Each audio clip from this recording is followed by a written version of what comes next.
Hello, all. Welcome to the first episode of Where Can We Go From Here?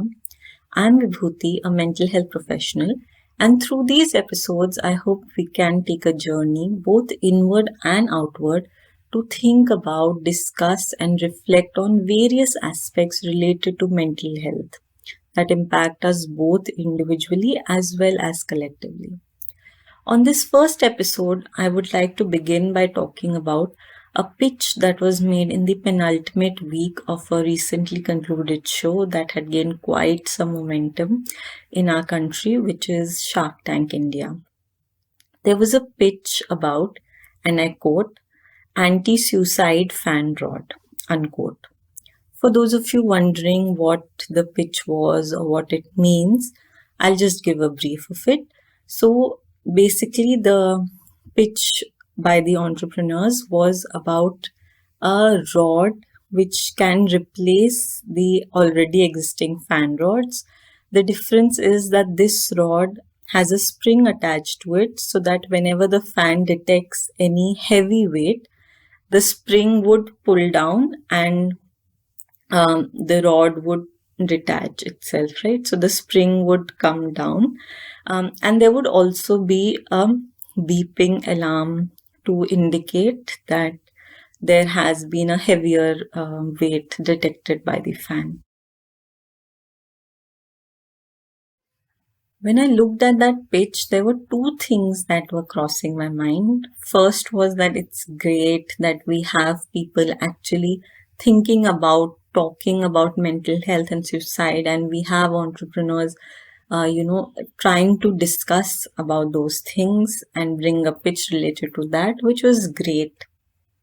However, it was also quite disheartening and appalling to see that our understanding of suicide and suicide prevention is still focused on preventing suicides by targeting the methods rather than trying to understand and prevent suicides by focusing on the structural inequalities, by focusing on the factors that surround suicide, by looking at what individually and collectively institutions can do, schools can do to actually help individuals, youth, the students in various ways.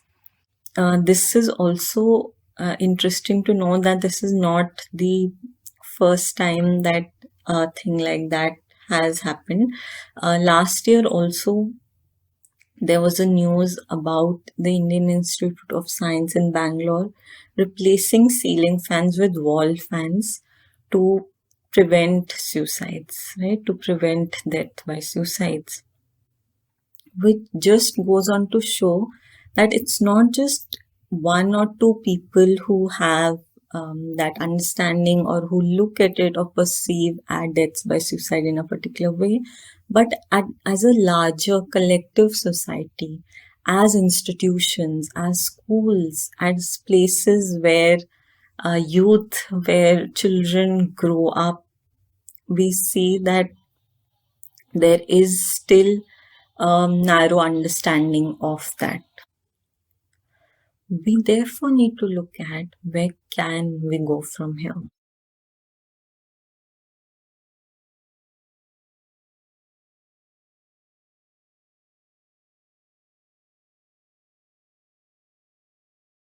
The first thing that we can do is to educate ourselves, to read more about suicide, about deaths by suicide, about factors that surround suicide, such as various socio-cultural factors like caste inequalities, unequal access to resources, opportunities, language barriers, pressure on students, and so on, various environmental factors, psychological factors, emotional factors.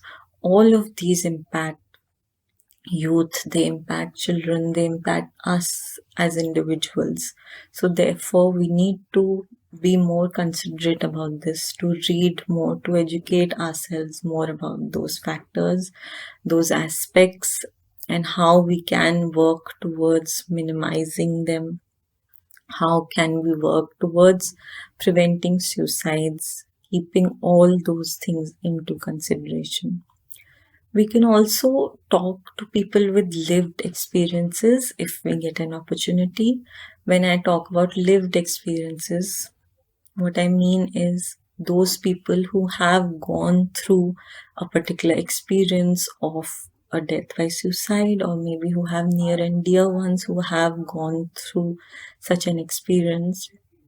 Listening to all those can actually help us to see what factors can impact suicide, deaths by suicide, what we can do to prevent them, and it would help us to be able to look at and locate those factors in a more lived environment, right? Second thing that we can do is to acquaint ourselves with the language that we use when talking about suicide, or when writing about suicide, deaths by suicide, or by when we read about them, when we interact about them with others.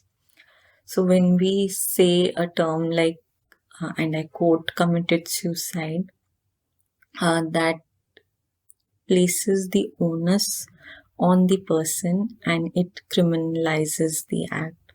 So, not till a very long time ago, suicide was considered a crime in India. That has changed some time ago, and that's why it's important for us to acquaint ourselves with the terminology like quote, deaths by suicide. So we need to be careful, we need to be aware of the language that we are using. What this does is that it places the onus from the individual to away from the individual. Thirdly, institutions can have gatekeeper trainings. When we talk about gatekeeper trainings, it's a method recognized by the World Health Organization as a way of preventing suicide. It focuses on equipping individuals such as teachers, professors, authorities, peers, even parents, professionals of various capacities to be able to be first responders in situations wherein there is suicidal ideation, or any sort of situation where there may be at risk individuals or youth, to be able to recognize and provide that timely help to them, to be able to provide that timely intervention to them. It focuses on the QPR gatekeeper training, which is question, persuade, and refer. So we can look at having those certified courses in institutions at a larger capacity. There are various organizations and professionals who are certified to provide these trainings, and they can come to institutions to organize these, so that we can have more gatekeepers, and we can actually have a larger culture wherein we try to understand more broadly about suicide and suicide prevention. At another level, institutions can also have a system like a peer support system, which would also be a part of the culture of the institute, to be able to have someone who individuals can confide in or talk to, who can be there as a basic support system to each other. This brings me to my next point, is that institutions need to be spaces which are safe for everyone. And when I say safe, I do not only mean physically safe, but also emotionally safe, where people are able to express their emotions, they are able to identify and able to talk about those emotions, what they are feeling on a particular day, how they are doing, what kind of support they need.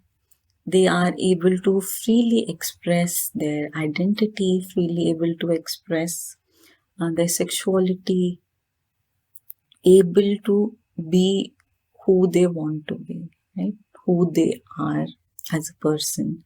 So, our institutions therefore need to be open and safe spaces wherein individuals do not feel hesitant to talk about mental health. As much as we want to focus on mental health, we do realize that still mental health is not as openly talked about as physical health.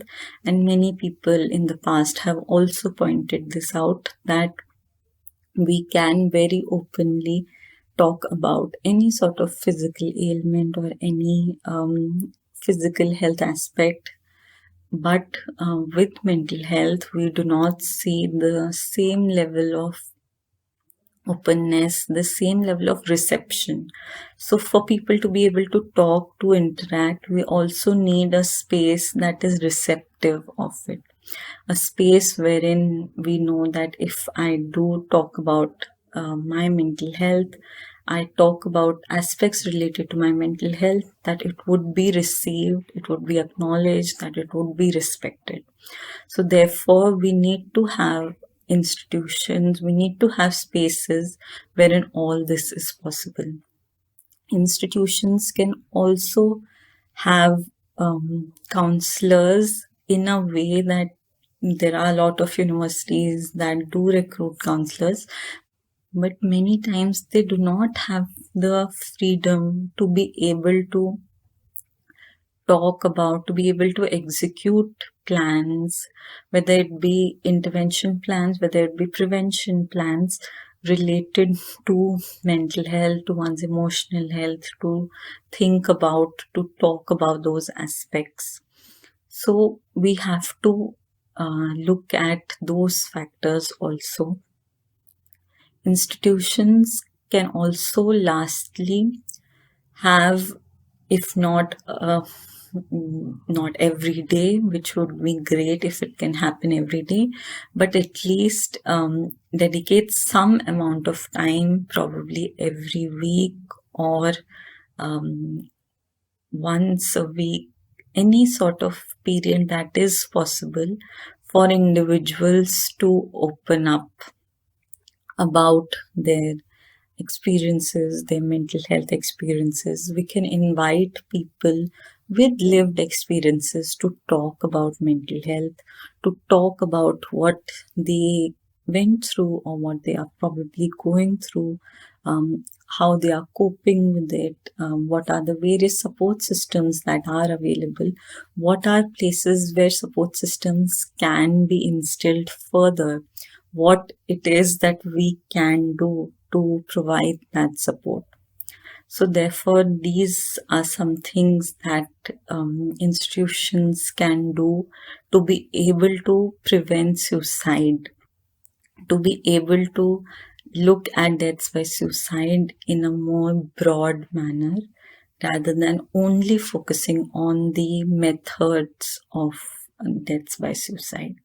I hope that through this episode we can think about and start discussions and conversations around suicide and deaths by suicide and what we can do to prevent deaths by suicide. Thank you for watching, and if you like this video, please press like, share and subscribe to my channel. Thank you so much for watching.